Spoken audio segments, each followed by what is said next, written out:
Hi there! In this video, we'll be talking about importing color swatches from other InDesign files, so let's learn how to do it. I have this document opened, and as you can see, I have the same boring default swatches. So to import swatches from another file, click the burger menu at the top right of the swatches panel, and then select Load Swatches. Locate the file on the computer and hit Open, and there you go. The swatches are added instantly to your file. However, when you create a new document, the new swatches that you've just imported will vanish. Let me show you.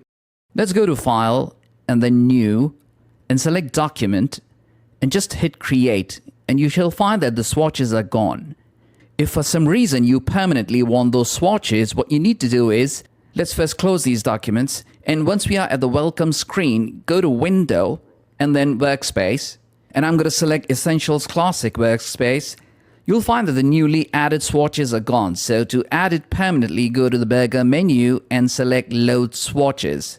Locate the file on your computer from where you want to import the swatches and hit Open. And the swatches will now be here to stay.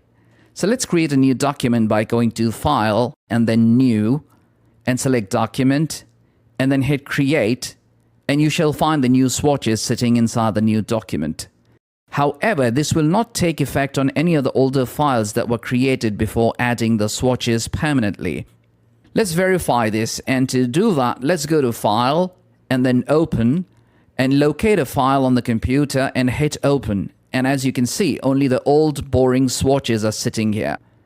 Another thing that can be done to the swatches is that you can group them. So select the first one and hold Shift and then select the last one.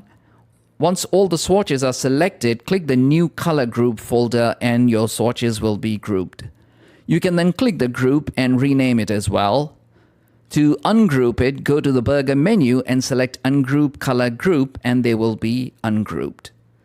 To delete your swatches, just select them and then click the trash icon at the bottom right corner and the swatches will be gone. Alright guys, that concludes our session. I hope you've enjoyed it. So I'm going to see you in the next one momentarily. Goodbye.